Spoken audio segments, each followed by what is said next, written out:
Blue Lock as a series prides itself on egocentric play that is meant to bring about the best striker in the world. From the early arc, several characters were trapped in a bubble that prohibited expansion outside of scoring goals for themselves. Thus, it would be the players who could pop that bubble to find a position or playstyle which fit them most so they could survive. Understanding one's strengths is the first key to free oneself, and the next is a way to elevate those strengths as best one can. While being a striker stands front and center in the minds of many, few truly embody its call. The rest are meant to help in other ways, and strikers who are the headliners are meant to bring up those in different positions. Isagi is an obvious example of this, but a player outside of Blue Lock represents this well.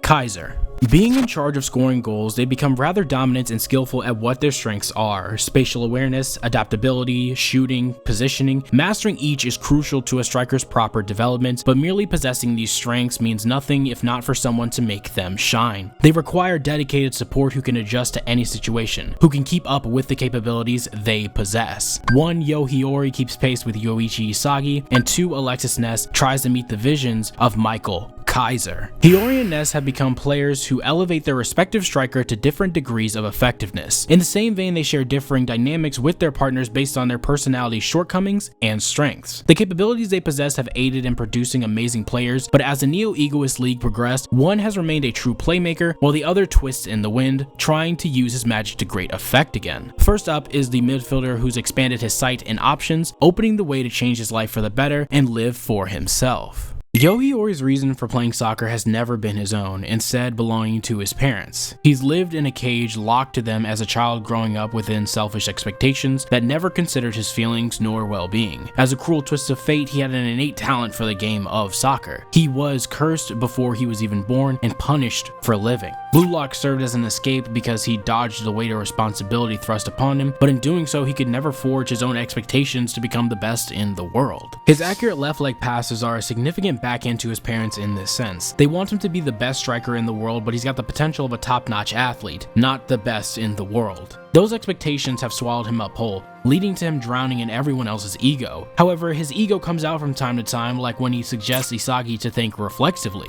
That piece of advice serves as a piece to understanding what Hiori's ego was from the beginning of his life. He's been a supporter thanks to his passing, soccer IQ, and ensuring his family never broke apart. He's a character built on being a pillar for a play to be made. Hiori's surviving Blue Lock selections was more than likely because his passes gave way for goals and his lack of an ego allowed for more selfless play on his part. However, his ego begins to rear its head once he witnesses Isagi playing, a player coming from nothing whose soccer IQ is high just like his. That isn't enough though, as a question surrounds the two. What is it about Hiori that draws Isagi to him? The answer is Hiori's foresight shown in the pre-U20 lineup selections and probably during training as well. Isagi has been taking risks based on logical lines of thought since the beginning of the story, yet this felt out of left field, and that's what it's meant to mean for Hiori as well. An unknown player in Blue Lock gaining his time in the spotlight at the 11th hour. Isagi's expectations and stakes at hand are good for Hiori. Isagi encourages him to change the future so that his plans can be fulfilled, but the outcome of failing those expectations costs Hiori nothing and everything at the same time. He'll go back to the bench and Isagi will lose that starting position he fought so hard for, and that's all.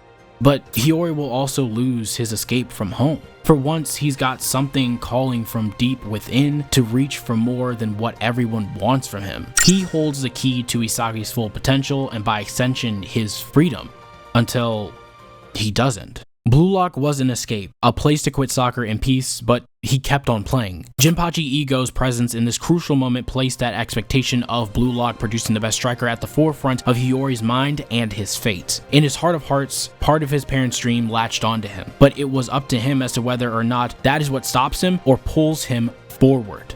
At the end of his rope, it is Isagi who pulls him back to the surface and pushes him to realize that he makes his own fate. Hiori's life has always belonged to him. He simply needed time and the proper environment to see that. Isagi had a mutual respect for him and what Hiori could do for himself as much as what he could do for him. He didn't use him necessarily, merely gave him a push in the right direction. Hiori has always been seen as a great potential, not a person with great potential. He wanted to control the course of the world, the course of his world. Soccer provided an exit from the path he was headed down until he found freedom upon that very path, claiming a place that existed beyond his dreams. For Alexis Ness, that too would be a similar case. But as freeing as soccer is equally as caging to him. Ness's role since his introduction has been to aid Kaiser in any way he could. While it's clear to see his devotion and admiration is one-sided, it paints the perfect picture of who Ness is. Someone without an ego or desire to prove himself to anyone except for the one who gave him his magic back. Growing up in a family of scientists who prioritize rational, logical thoughts and answers, to them, he's a fool who's never tempered his love for the impossible. In essence, he is a product of his environment. He believed in the impossible to prove his family wrong, but never had anyone to entertain his imagination with care to temper his beliefs. So once he found soccer, he used it to show off his skill and his magic, to show what it means to grasp the impossible, until he hits a wall where his magic no longer works, just for a rabbit to appear in his time of need. Michael Kaiser gave Ness the validation he's been deprived of his entire life, an individual who's similarly risen above his family's constraints on him. From first glance, they're two petals from the same rose, except they aren't. Ness and Kaiser were born into horrible situations with their families, no doubt about it, but it's Kaiser who pushed to assert his existence, all in a bid to attain the love and recognition that is absent in his life. Ness rebelled against his family to prove a point. Soccer was never a means to an end, it was a means to show them that he was right to chase the impossible. There will always be a fundamental divide between emperor and servant. His ego, his identity is tied to Kaiser. Nothing more, nothing less. These two characters were changed by their respective striker and unlocked a potential they thought would never be seen by the world. However, the difference is how they operate with Isagi and Kaiser respectively. Hiori is not dependent upon Isagi. He'll leave or move on to a different striker whenever he sees fit. This works to his advantage because Isagi wants to keep progressing, to keep getting better at soccer. The relationship they share provides the betterment of one another continuously until they reach the top of the world. Ness was saved by Kaiser. His immaturity remains a strong part of his character because his only meaningful relationship is with someone who pursues heights that have nothing to do with him. Ness is fulfilled by Kaiser's validation, so he never aims for more. This one-sided relationship is leading to the loss of his magic once again, but now he is trying to reclaim it to reassert his importance to Kaiser. Hiori has a mutual relationship while Ness has a parasitic one. Hiori grows while Ness seems to be stagnant until recently, which, oddly enough, relates to another duo in the series, that being Nagi and Reo. Hiori and Nagi share this innate talent for soccer despite shared disinterest in the game. Hiori's naturally high IQ but inability to score goals effectively contrasts Nagi's ability to pull off some amazing goals, but his IQ isn't all that good. Video games also serve as a form of escapism for both of them, and their egos are awakened by Isagi.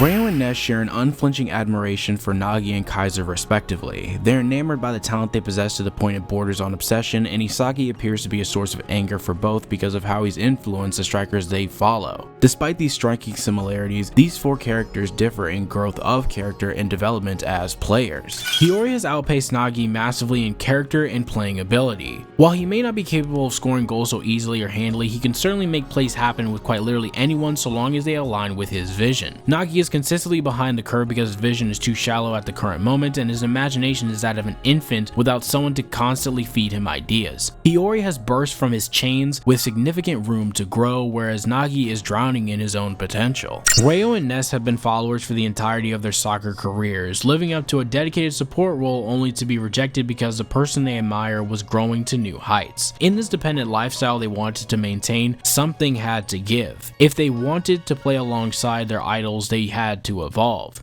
Reo has, and Ness seems to be doing the same. It's a strange comparison, but pretty interesting when thinking of the parallels they all share. Hiori and Alexis Ness are characters that were lost because of their family. They never knew what was special about them or what made them truly unique outside of what their family saw in them. Soccer was used as a tool to escape, a tool to prove a point, and yet they met someone who changed how they see the game and lives respectively. Thank you all so much for watching. Please stay safe out there and have yourselves a damn good one. I'll see you all next time.